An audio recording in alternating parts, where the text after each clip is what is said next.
সোহেল তো একটা ক্রিমিনাল, ক্রিমিনালের সাথে সালমার বিয়ে হচ্ছে? না না, আমি থাকতে এটা কোনোদিনই হতে দেবো না। Hello sir. হ্যাঁ বলো। আমরা যে সোহেল ক্রিমিনালকে খুঁজে বেড়াচ্ছি আমার হাতের মুঠোয়, তাকে লোকেশন পাঠিয়ে দিচ্ছি, আপনি ইমিডিয়েটলি পোস্ট পাঠিয়ে দেন। বা আপনাকে একটা কথা বলতাম। বেশি শুনছি। আব্বা শুনেন তো। আচ্ছা বলো, কি বলবা? এই বিয়ে হবে না। কেন বাপ, হবে না কেন? এটা আপনি নিজের চোখে দেখতে পাবেন।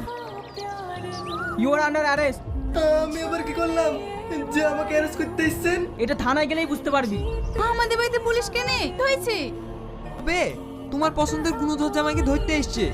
আপনি শান্ত হন, সব বলছি। আপনারা ওকে থানায় নিয়ে যান, আমি আসছি। ঠিক আছে স্যার। মা, ও একটা ক্রিমিনাল, পুলিশ ওকে তন্ন তন্ন করে খুঁজে বেড়াচ্ছে।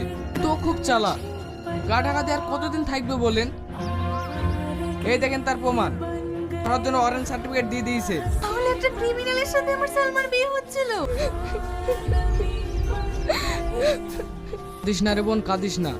আমি দাঁড়িয়ে থেকে তোর ভালো জায়গায় বিয়ে দিয়ে দেবো। ভাই, আজ আপনি না আসলে আমার ভীষণ সর্বনাশ হয়ে যেত।